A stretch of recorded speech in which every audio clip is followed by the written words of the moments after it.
NLC tells federal government to suspend new tax laws or face nationwide workers' action.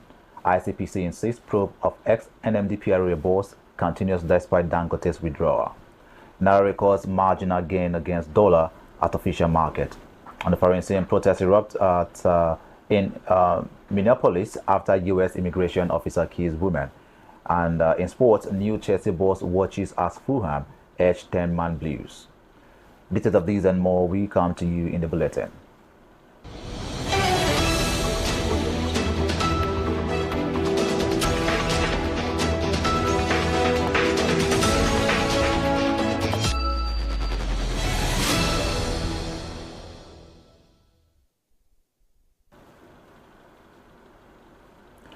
Former Labour Party vice presidential candidate in the 2023 general election, Senator Dati Baba Ahmed has formally declared his intention to contest Nigeria's presidency in 2027.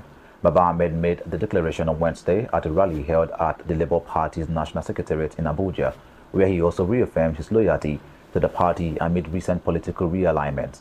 His announcement comes just a week after the party's former presidential candidate, Peter Obi, defected to the African Democratic Congress, a move that has sparked debates over the future of the Labour Party and the opposition bloc. Speaking during a press briefing, Baba Ahmed said he was not following Obi's political trajectory, noting that he had previously aspired to the presidency even before the 2023 election. He described his ambition as constitutional, a right, and a response to Nigeria's pressing challenges, regardless of his religion or ethnicity. Reacting, Labour Party National Chairman Julius Abure praised Baba Ahmed for remaining in the party, insisting that the party remains intact and united. He disclosed that Baba Ahmed had proposed a meeting of party stakeholders to reinforce unity, adding that the development has introduced a fresh dynamic into early permutation for the 2027 presidential race. In another development, the Independent National Electoral Commission has defended its decision to exclude Labour Party candidates from the forthcoming Federal Capital Territory Area Council elections scheduled for February 21, 2026. In a statement issued on Wednesday, INEC said it could not provide access codes for the upload of Labour Party candidates because there is no valid court order compelling it to do so. The Commission explained that the party's crisis stems from prolonged internal leadership disputes, which were resolved by the Supreme Court in April 2025. INEC said the Apex Court ruled that the tenure of the Julius Abure-led National Executive Committee had expired, making any primaries conducted by that faction invalid.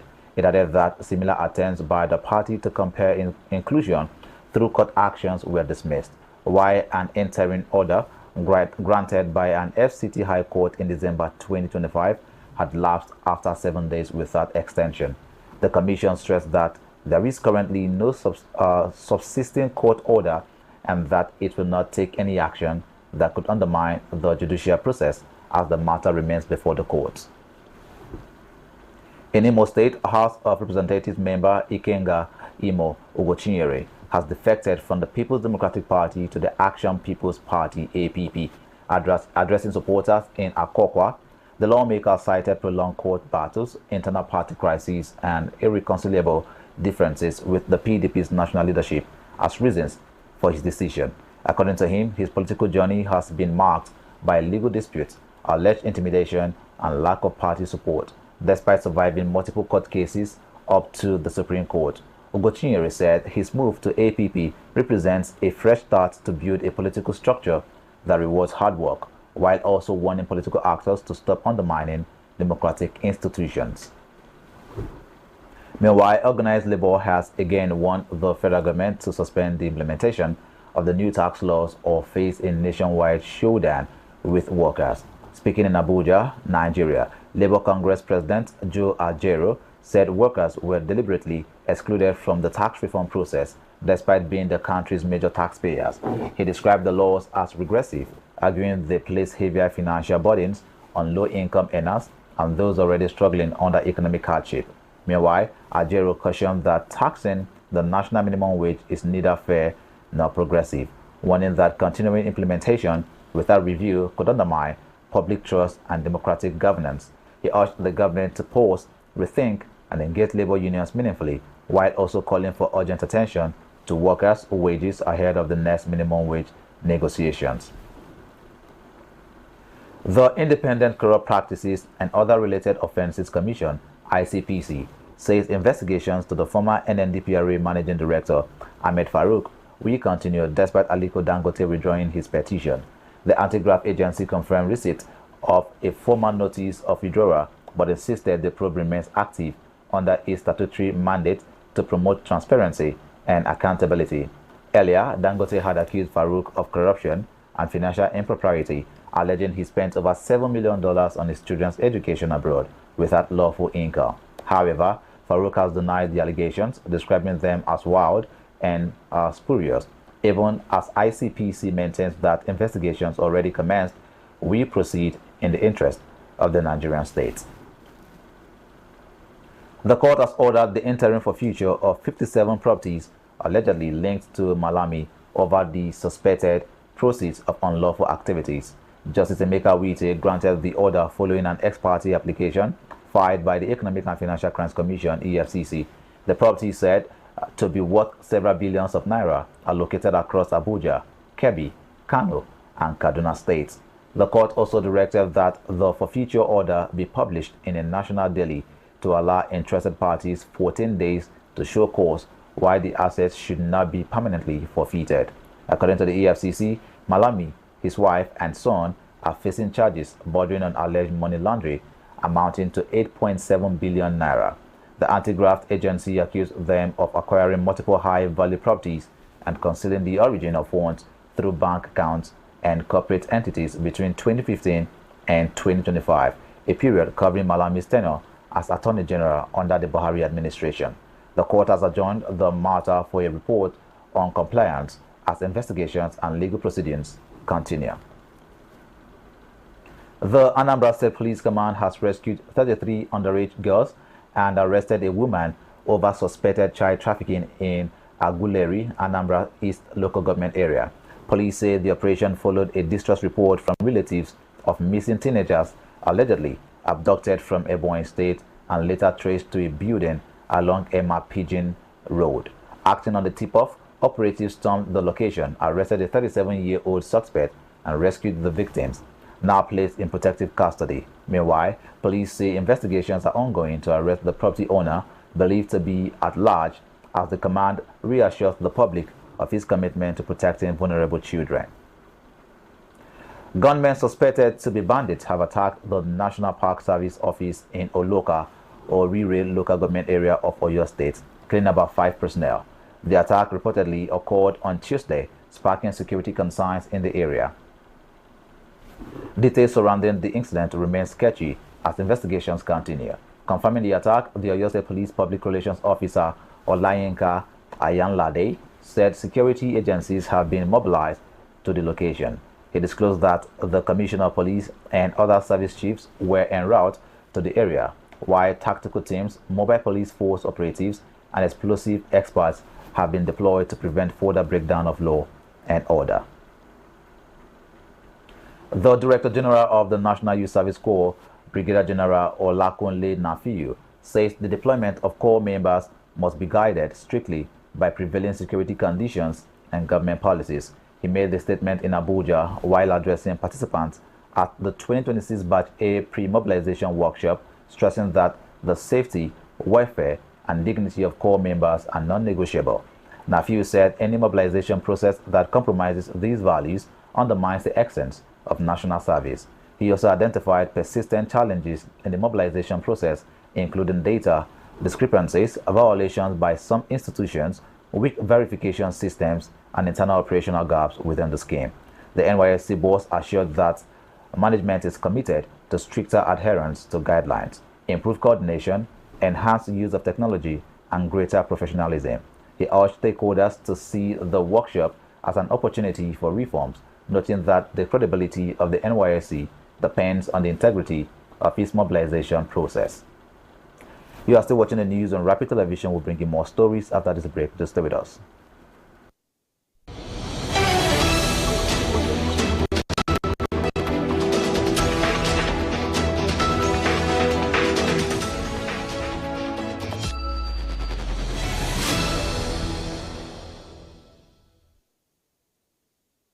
My name is Akil Sakido. Hey guys, this is Anto Lecky. My name is Theo Bliss. My name is Akava, go by the name Baba D. And you're tuned into Rapid TV. I love Rapid TV. Shout out Rapid TV. Thank you, Rapid TV. Please keep watching Rapid TV. This is Rapid TV. Rapid TV. Keep watching. Keep it down. Leave it like that.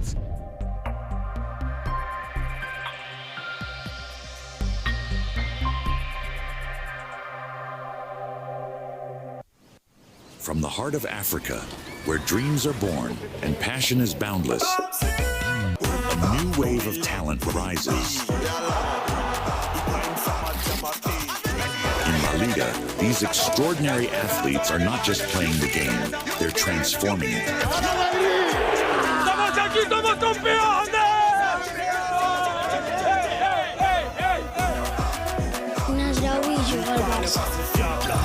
Danny Rodriguez, the man chasing, it's Lamine Yamal! What a magnificent goal that They is! shine on the world stage. Watch as they redefine football, inspire millions, and make history. La Liga, where dreams become reality. My name is Faith Daffer Joseph. My name is Martha Alu. My name is Victor Arki. My name is Divine Alex. My name is Esther Ben. My name is Arthur James Brooks. My name is Godwin Sunday. I am Ijoma Victor. My name is Cynthia Agbo. Josephine Bitru. I bet you already know that this is Rapid Television.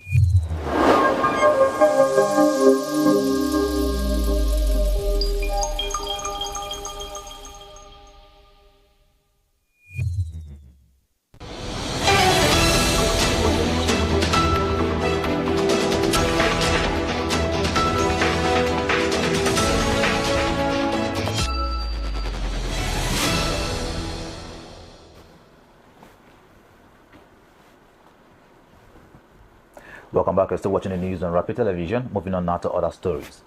Global oil prices dropped on Wednesday, reacting to an announcement by U.S. President Donald Trump that Washington had secured a deal to import large volumes of Venezuelan crude. Brent crude fell to about $60 per barrel, while U.S. West Texas Intermediate also declined, as markets anticipated increased supply. Meanwhile, the drop has raised concerns for Nigeria's economy, as current prices remain below the 2026 budget benchmark of $64.85 per barrel. President Bola Tinubu's proposed budget, anchored on conservative oil projections, now faces added pressure, with analysts warning that sustained low prices could complicate revenue targets and deficit financing. Turning to the foreign exchange market, the Naira continued its gradual appreciation against the US dollar at the official window on Wednesday. Central bank figures show the currency strengthened slightly to 1,418 Naira 26 kobo per dollar, marking another modest daily gain. However, at the parallel market, the Naira remained unchanged at 1,480 Naira to the dollar. The improved performance comes as Nigeria's external reserves climbed to over $45 billion, boosting confidence in recent monetary interventions and short-term currency stability. On the foreign scene, the United States, tensions flared in Minneapolis after a U.S. immigration officer shot and killed a woman during an enforcement operation, triggering widespread protests. Authorities said the incident occurred during an encounter involving federal agents, while local officials and community leaders questioned the official account.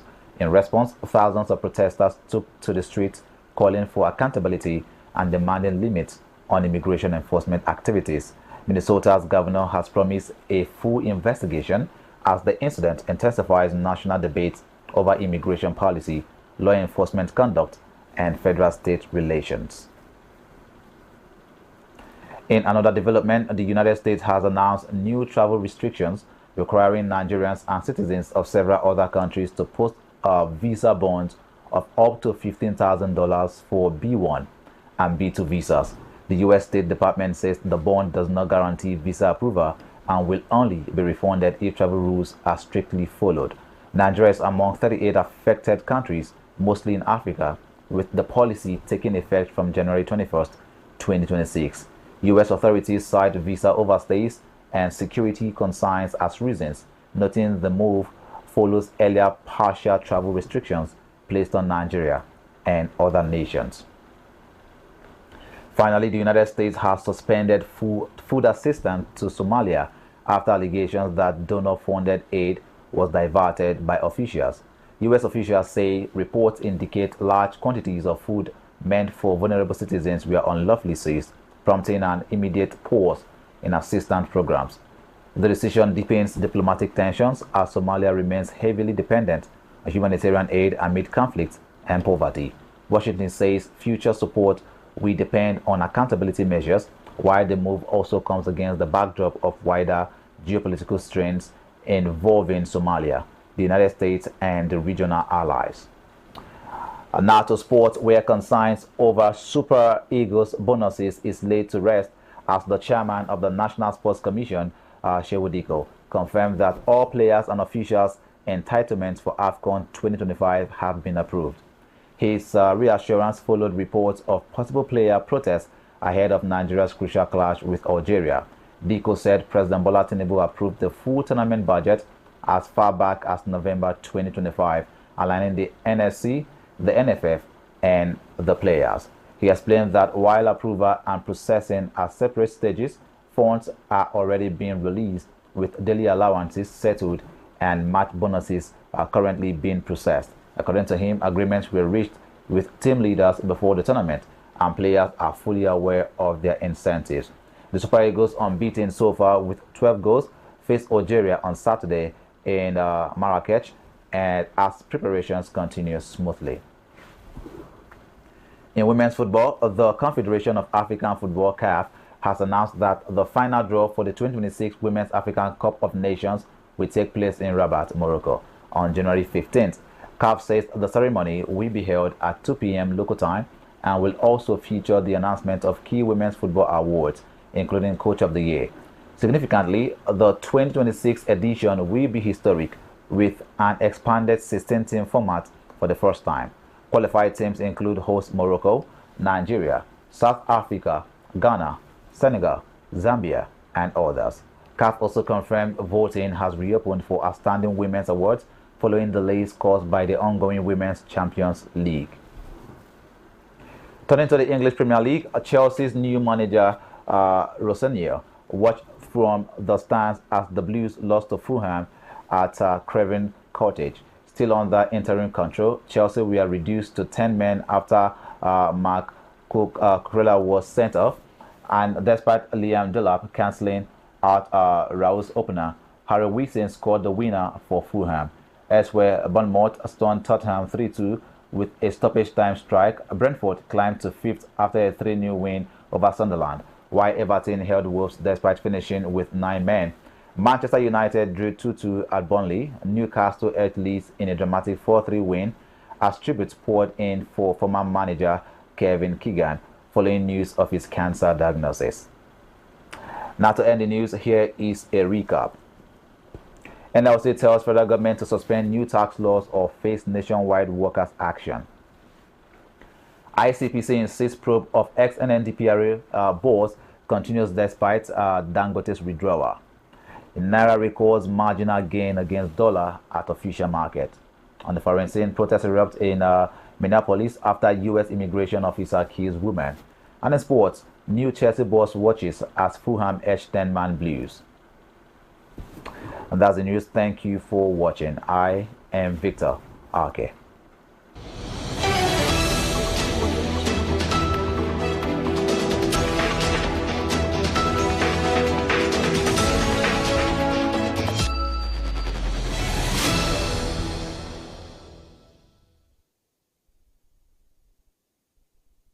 This is Rapid Broadcasting Network, RBN. We connect people, power stories, and amplify voices. On Rapid TV, we're rooted in culture and your window to the stories that matter. From news to lifestyle, we inform, entertain, and uplift. Join Rapid TV on StarTimes Channel 176, Nigecomsat. On Rapid FM, we speak your language from the soulful airwaves of Umuahia to the vibrant culture of Port Harcourt and beyond. More than broadcasters, we're creators, amplifying that voice within.